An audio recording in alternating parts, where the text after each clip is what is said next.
take a roll call to see if a quorum is present.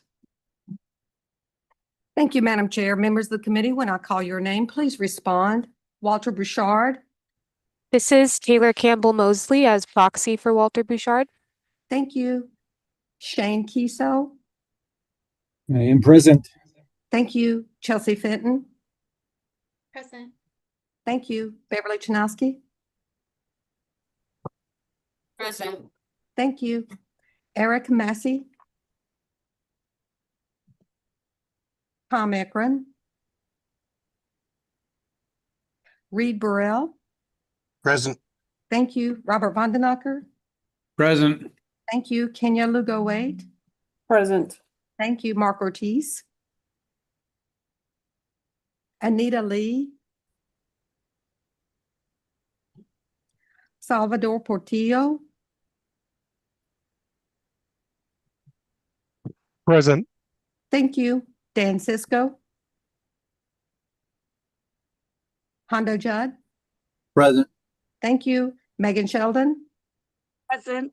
Thank you. Monica Rabb. Spencer Camps. Kim Butler. Present. Thank you. Nicole Clements. Michael Baez. Present. Thank you. Jennifer Peterson. Present. Thank you. Katrina Gerster. Present. Thank you. Anu Jain. Present. Thank you. Benjamin Davis. Present. Thank you. Ryan Templeton. Present. Thank you. Tim Connor. Brody Lynn. Present. Thank you. Jonathan Fudge. Present. Thank you. Christina Hopes. Hoppus, I'm present. Thank you. Aaron Daughtery. Arden Holloway. Present. Thank you. Susie Stevens. Present. Thank you. Gregory Arrington. Here. Thank you. Madam Chair, we have a quorum. Thank you. A quorum is now present. Good afternoon, members of the MAG Air Quality Technical Advisory Committee. This meeting is now called to order. For those around the table, please turn on your microphone when speaking. For those participating via Zoom, please state your name when making a comment or asking a question. The MAG public comment process allows members of the public to comment on items that fall under MAG's jurisdiction. If you would like to speak at today's meeting, please complete the request to speak form. MAG staff can assist with any questions you may have. If you parked in the garage, a validation stamp is available on the counter. If you purchased a transit ticket to come to the meeting, please see staff for a ticket. Hearing assisted devices are available from MAG staff. Our next item is call to the audience. This is the opportunity for the public to comment on items that fall under MAG's jurisdiction that are not on the agenda, informational items, or items on the agenda for discussion and not for action. 15 minutes will be provided for the call to the audience unless the chair requests an exception to this limit. I have not received any requests to speak from the call to the audience. MAG also provides the opportunity for members of the public to submit written comments via the MAG website. Any comments written 2 hours or received 2 hours prior to the meeting have been shared with the committee members in advance of the meeting for consideration and will be included in the formal meeting minutes. MAG staff, have we received any online written comments for the call to the audience? Madam Chair, no written comments were received. Thank you. We'll move on to item number 3. Our next item is approval of the October 23, 2025 meeting minutes. Does any member of the committee have questions or comments on this item? Hearing none, prior to the approval of the meeting minutes, there is an opportunity for members of the public to comment. I have not received any requests to speak for this agenda items. MAG staff, have we received any online written comments for this item? Madam Chair, no written comments were received. Thank you. Is there a motion to approve item agenda number 3? This is Gregory with Youngtown. I'll make that motion. I have a motion from Gregory Arrington. Do we have a second? This is Megan Sheldon, City of Glendale, second. Thank you. We have a motion from Gregory Arrington and a second from Megan Sheldon. A roll call vote will now be taken at this time by Lisa Young. Thank you, Madam Chair. Members of the committee, when I call your name, please state your vote. Taylor Combs Mosley. Aye. Thank you. Shane Kiso. I'll abstain, just not being a member at that time during this business. Thank you. Chelsea Fenton. Chelsea Fenton. Beverly Chanowski. Aye. Thank you. Eric Massey. Tom Ekron. Reed Burrell. Aye. Thank you. Robert Vandenacker. Aye. Thank you. Kenya Lugo Wade. Aye. Thank you. Mark Ortiz. Dan Cisco. Hondo Judd. Aye. Thank you. Megan Sheldon. Aye. Thank you. Monica Rabb. Aye, and I'm sorry I missed the initial roll call, but Goodyear is here. Thank you. Spencer Camps. Kim Butler. Aye. Thank you. Nicole Clements. Michael Baez. Aye. Thank you. Jennifer Peterson. Aye. Thank you. Katrina Gerster. Aye. Thank you. Anu Jain. Aye. Thank you. Chair Simpson. Aye. Thank you. Ben Davis. Aye. Thank you. Ryan Templeton. Aye. Thank you. Tim Connor. Brody Lynn. Aye. Thank you. Jonathan Fudge. Aye. Thank you. Christina Hopez. Aye. Thank you. Aaron Daughtery. Arden Holloway. Aye. Thank you. Susie Stevens. Aye. Thank you. Gregory Arrington. Aye. Thank you. Did I miss anyone? Madam Chair, the motion passes with one abstention. Thank you very much. We'll move on to item number 4, Maricopa County Air Quality Department Annual Burn Cleaner, Burn Better campaign. This item is on the agenda for information and discussion and will be presented by Ari Helpert, Maricopa County Air Quality Department. Hello, good afternoon, and thank you, Madam Chair. As many of you know, the Maricopa County Air Quality Department launches their Burn Cleaner, Burn Better campaign every year during the fall and winter season to help encourage county residents to opt out of burning wood and switch to cleaner alternatives like electric or gas or propane for the sake of protecting the air that we breathe. Next. So I just wanted to give a quick update of what we're doing right now in terms of promoting this campaign. We launched this campaign November 4th, and it'll run until January 2nd.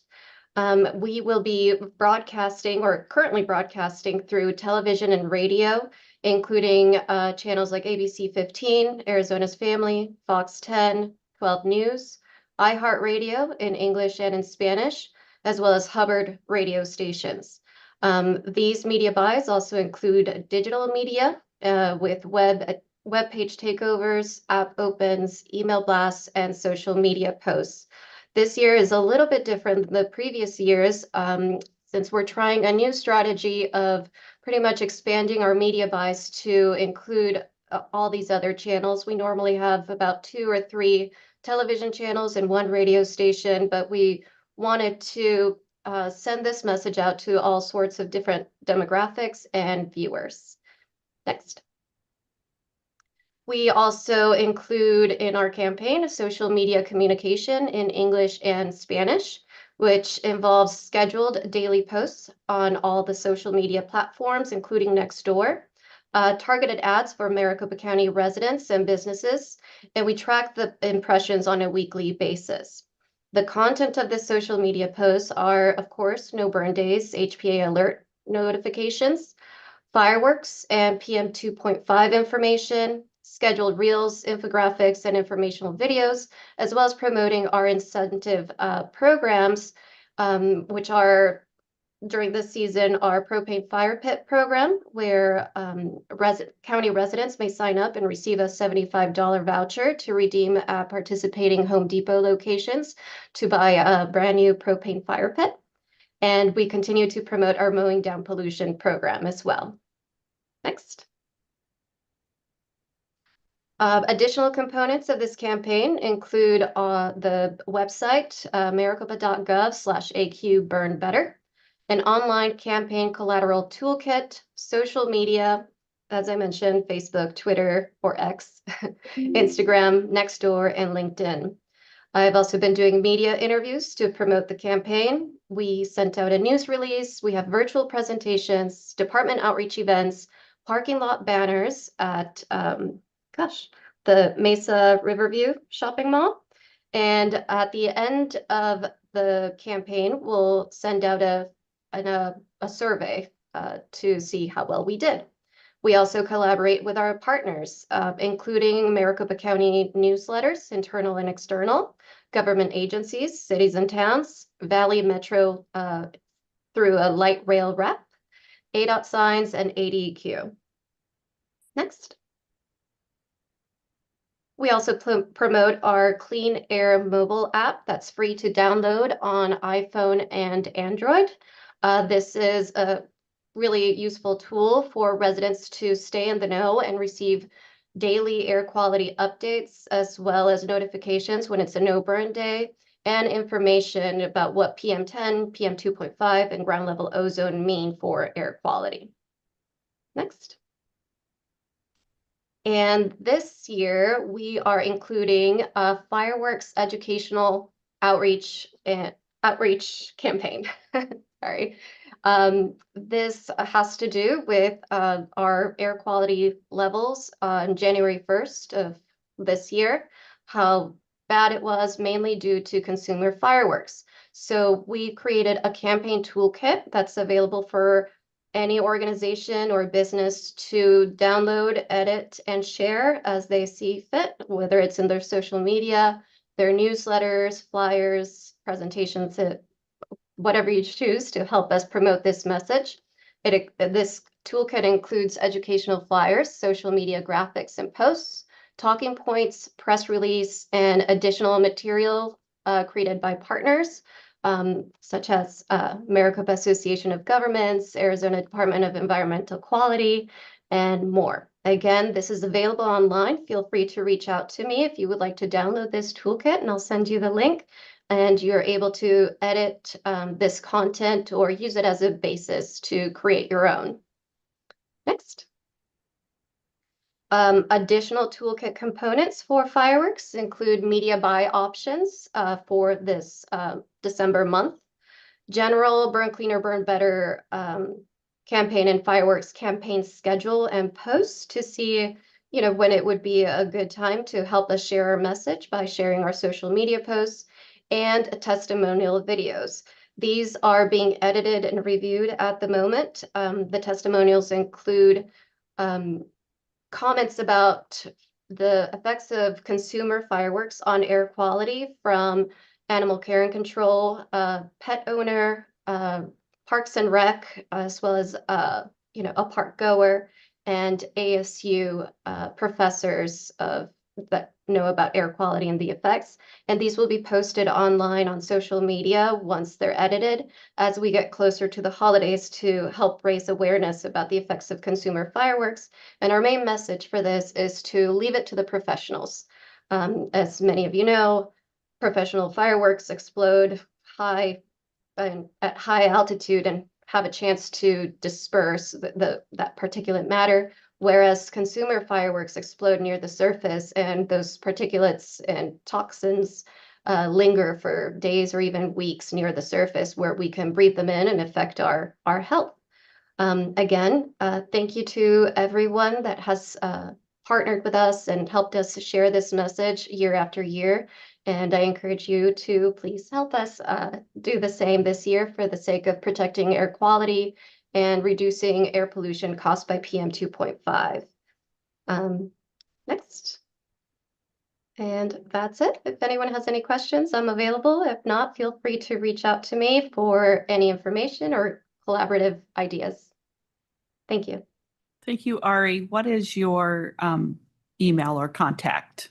My email is ari.halpert@maricopa.gov. Easy enough. Thank you very much. Do any members have any questions or comments? Thank you, Ari. Queen Creek will be reaching out to you.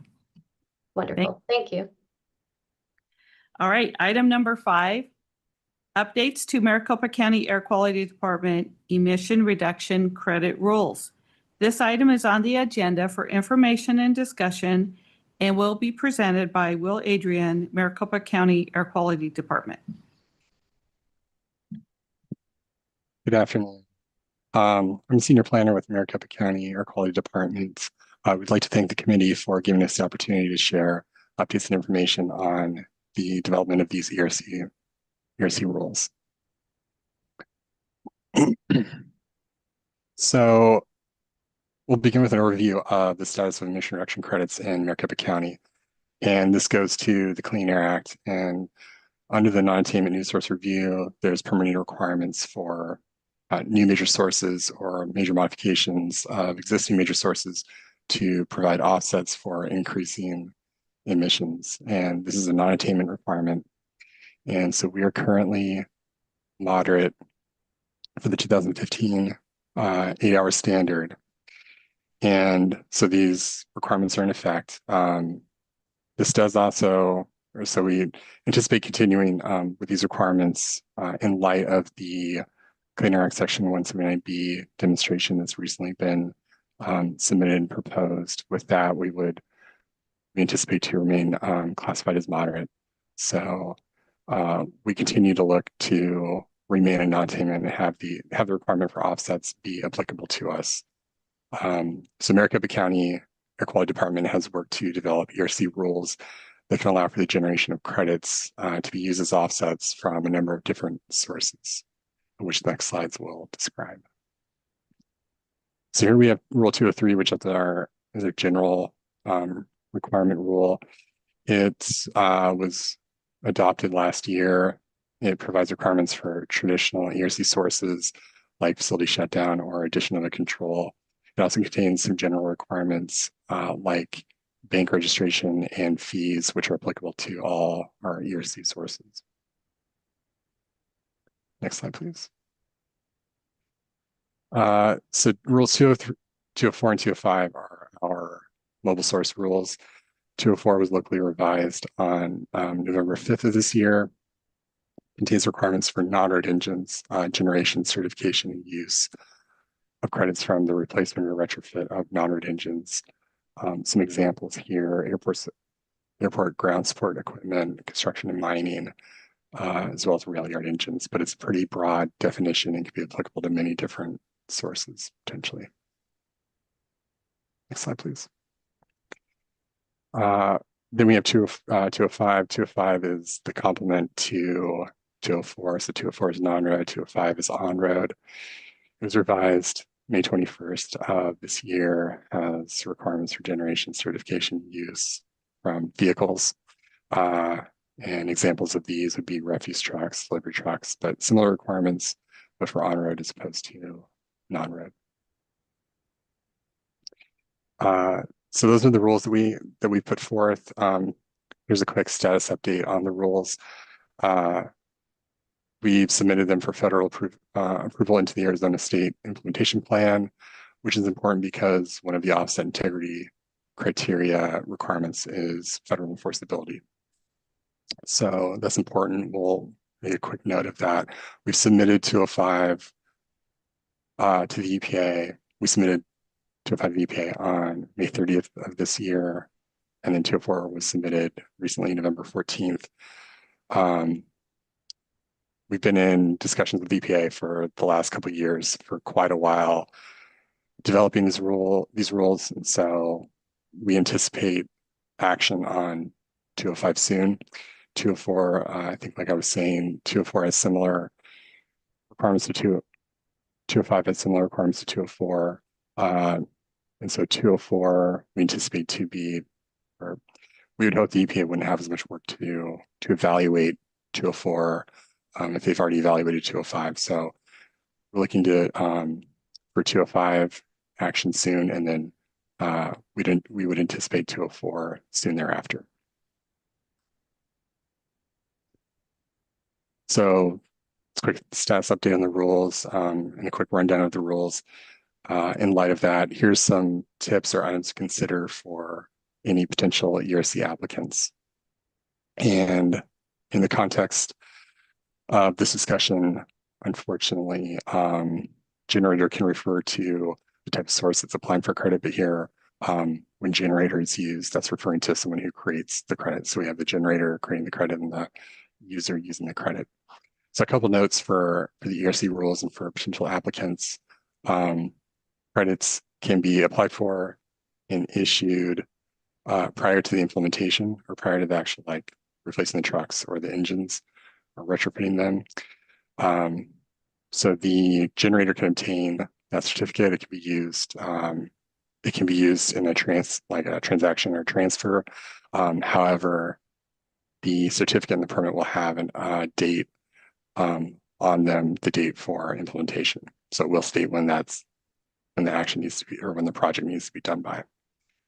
The generator will either hold or need to obtain a stationary source permit, and that allows for the enforceable permit conditions for ERCs to be put into their permit, going back to the offset integrity criteria that helps make it enforceable.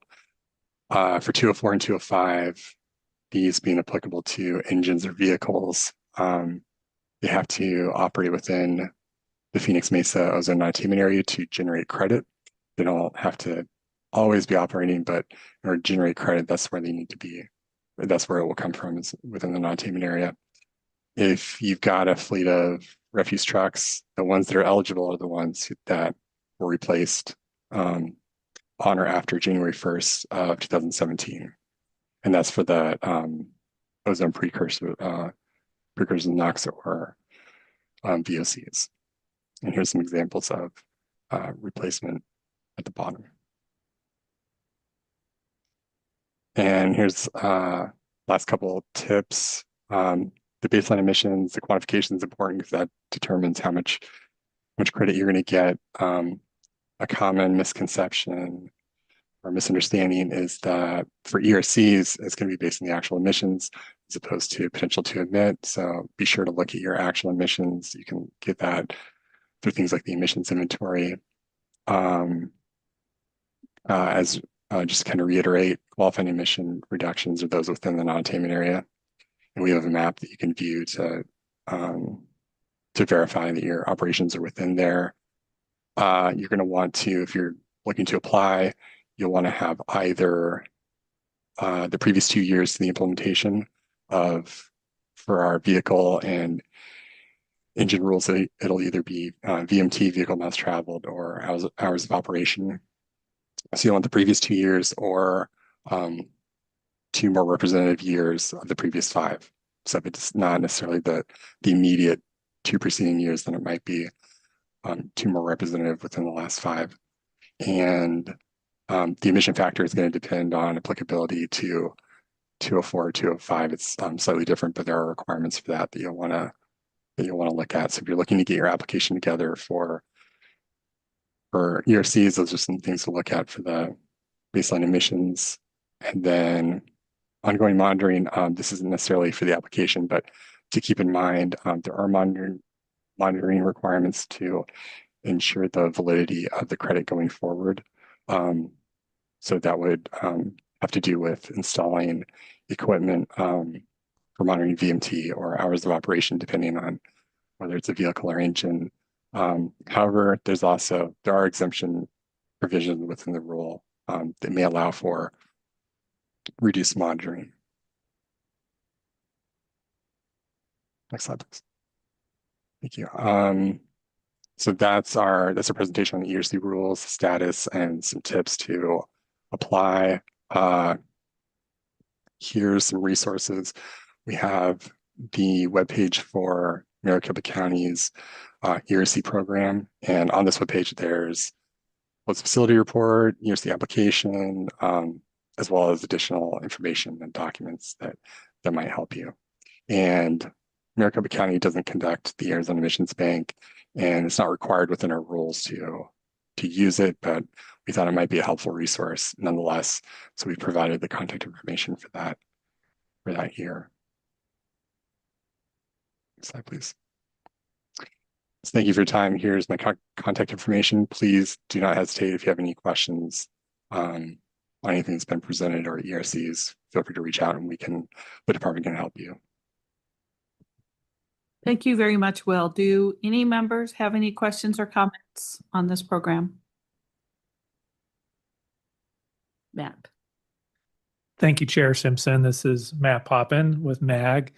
Well, I was wondering if you could maybe give an update. I know one of the issues you've been working with EPA on is how much credit you can get for those mobile vehicles. And one of the things the county has been hoping to do is, like, for example, if a municipality were to convert an older refuse truck or something to CNG or even a brand new diesel, before EPA was only going to give you the difference between a brand new version of that truck and the conversion to the alternative fuel. I know there's been discussions that possibly EPA will now be open to giving the generator credit for all of that diesel that's being reduced. I'm wondering if you can provide an update on that and let folks know where things stand with that request with EPA. Yeah, thank you, Matt. That's a great question. The quantity of the credit is really important because that provides the incentive for people to participate in the program.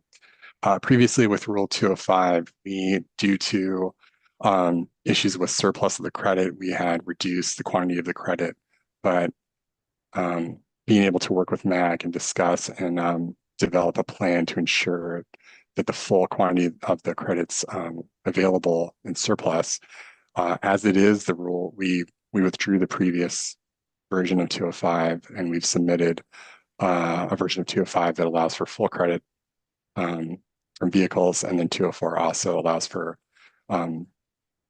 full credit of an engine replacement or retrofit.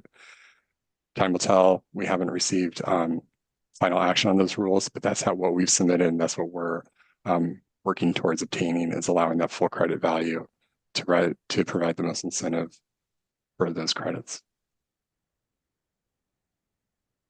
Yeah, thank you, Will. Appreciate that update. I think that's something that hopefully, if there's ways we can support that, please let us know, because I think that when the credits are more valuable, people are more willing to get rid of their older, dirtier vehicles, which I think helps clean the air and allows for cleaner new emission sources to come in. So hopefully that's something that we'll see occur, and hopefully that will help generate these needed emission credits for businesses in the non-attainment area.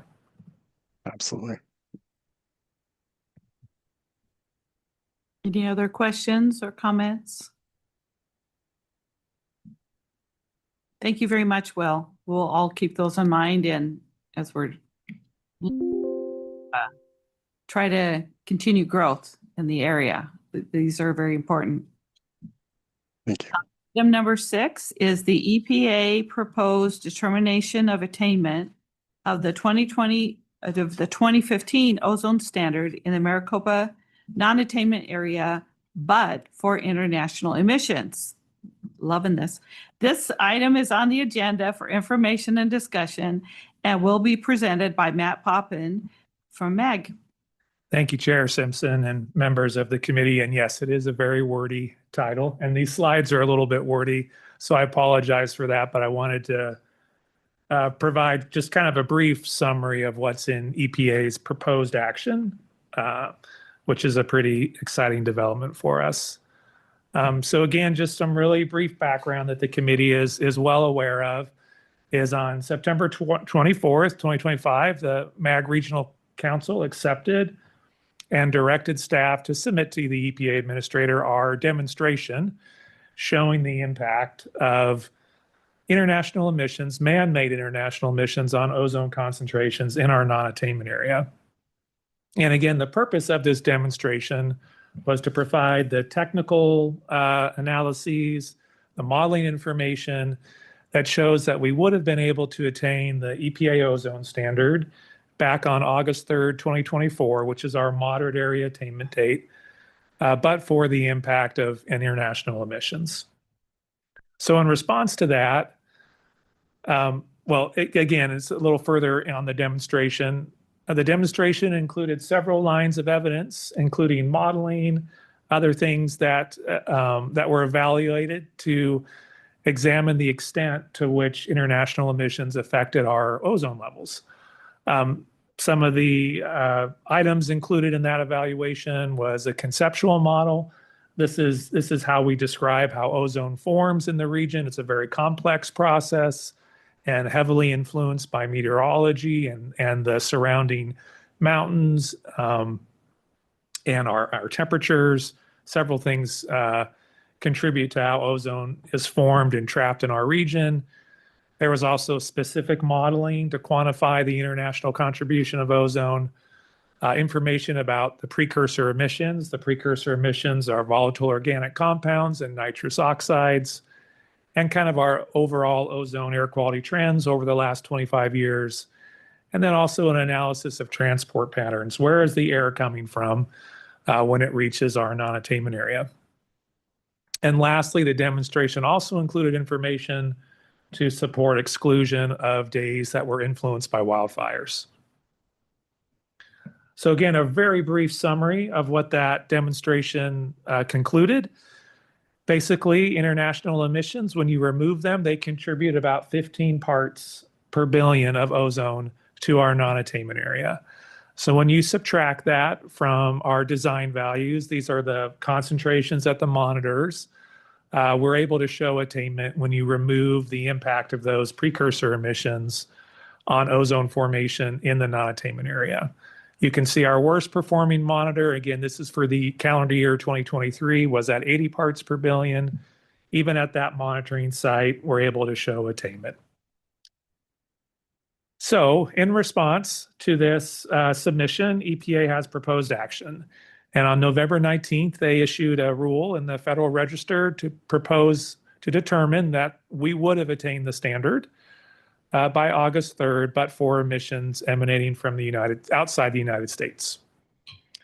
And the benefit of this is that under Clean Air Act Section 179B, when the administrator determines that we would have attained, the area, as Will mentioned in his presentation, will no longer be subject to mandatory reclassification.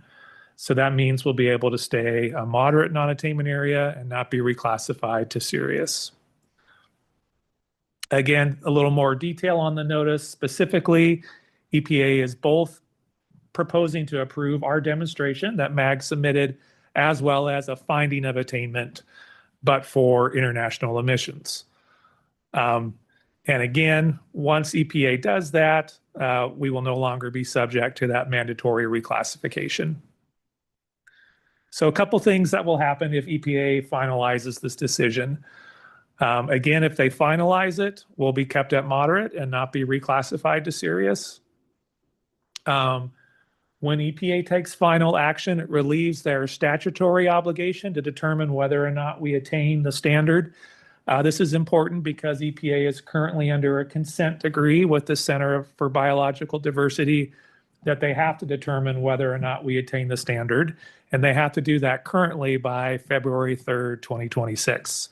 So we anticipate EPA's final action will occur prior to February 3rd, 2026.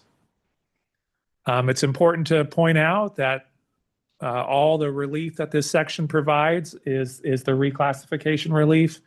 will continue to remain a non-attainment area. We have to continue to comply with existing requirements, existing control measures. And then the only thing that will not be triggered are contingency measures for failure to attain. So those will not be triggered as well with EPA's finding. Comments on this proposal are due by December 19th, 2025. Staff from EPA Region 9 has indicated to us that they have received a request to extend the deadline, the comment deadline. Could be an additional 15 days. It could be an additional 30 days. And most likely they will probably respond favorably to that. They usually do. We don't know for certain, but there's a good likelihood that that deadline to comment will be extended. If that does, EPA has also indicated that that might also extend their deadline for when they have to take action under that consent decree. So that might push out their consent decree action by the same length that they extend the comment deadline. MAG is preparing comments to be submitted for this action. We're preparing comments both in support of the overall action, and there's also some technical information that we want to comment on and provide clarifications for. So we're busy preparing comments both in support and when there's technical things that we think could probably be better explained or were maybe missed by EPA's explanation, we'll include those as well. So that's my summary of the proposed action. Happy to take any questions or comments that the committee might have. Thank you, Matt. It is very exciting. It's something we've been working on, and I'm excited that we're at this point, that hopefully that can keep that going. Do any members have any other questions or comments? Katrina? Thank you, Madam Chair. Thank you, Matt. The City of Phoenix is also preparing a letter, and we wanted to know if what happens after. Is this a one-time determination? If ozone concentrations locally exceed the international contribution, we are then, once you subtract it anyway, we're over the threshold or the standard, then what happens in that case for continued ozone monitoring? And residents are still being impacted by air concentrations that are over the standard, and so we don't want to have air quality degrade even once we're locked in at moderate non-attainment. Yeah, thank you, Madam Chair and Katrina. Yeah, from our understanding, based on past EPA action, so the one that's probably most relevant is EPA approved the 179B demonstration for Imperial County for the 2008 ozone standard. They have remained, they've only had to do it once. So from what we can tell, from what the Clean Air Act currently states, once you do it, you don't have to re-demonstrate it again. And so I think that's the situation it would be no matter what our current ozone concentrations are at the monitors. I would state as well that MAG also is concerned about the quantity that residents continue to have to breathe. And so we have committed to looking at, so even though local emissions are kind of a minor portion of the problem, we do want to see what are the most effective actions that can be taken if we do address local emissions. And so we're actually looking forward to present that both to our regional council here early next year and also for this committee. So our modeling team has been hard at work looking at looking at insights that we can understand about how ozone is formed and how the local emissions might contribute to that, so that if we do choose to take additional actions, we can at least have some certainty that those actions will help reduce emissions, as opposed to right now we're kind of uncertain. So we're really hoping to present some of that information here in the next couple months as well. Thank you. And I think we continue to work to try to get out of non-attainment, even by local. So I think we'll continue to do that. It's just that we can have a better way of determining which way things we can do that aren't just set upon us by moving into the serious. So we continue, I think, to move towards finding ways to clean our air. Any other comments or questions from members? I have one more question. Oh, go ahead. Sorry. Katrina. You're talking about presenting new modeling in the new year. Do you know when the GLORE project's results will be ready, or will there be another presentation on that? Yeah, so we're both, thank you, Madam Chair and Katrina. So we are both looking at that GLORE data ourselves. We have access to that here at MAG. So we're trying to utilize that monitoring data to come up with insights locally. I think ASU, which is the primary holder of that study, is probably on a longer time scale. I think they anticipate taking probably at least 6 months to a year to kind of analyze the data and come up with insights on that. But if they find something sooner, I think they will be happy to share that. But I think it's a good idea to bring ASU back early next year, and kind of they can give a status update on where they are with GLORE as well. Great, thank you. Yeah. Thank you very much. Anyone else get some good ideas? All right.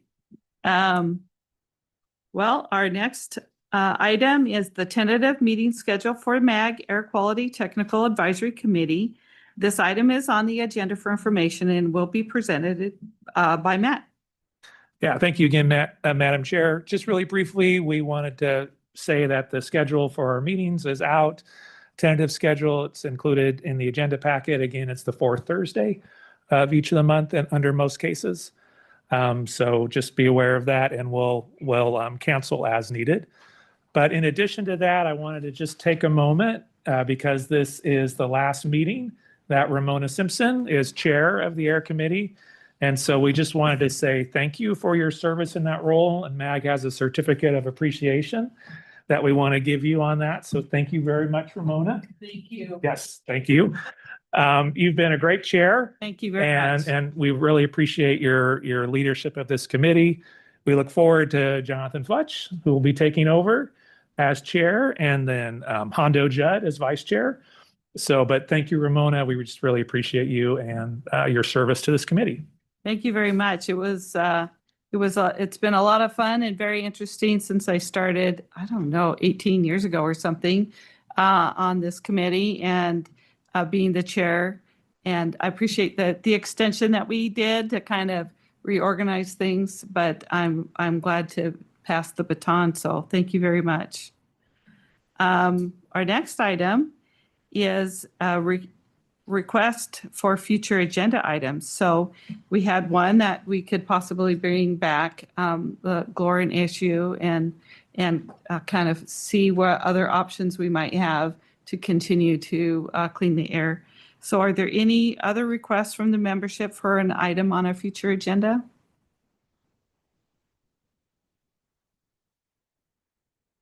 And if not, as always, if you think of something, you just send it to MAG staff and we'll put it on a future agenda. So with that, the next meeting of the Air Quality Technical Advisory Committee will be on Thursday, January 22nd, 2026 at 1:30 p.m. And with no further business, today's meeting is adjourned, and everyone have a very safe and happy holiday and happy new year by the time we get together again. Thank you all so much.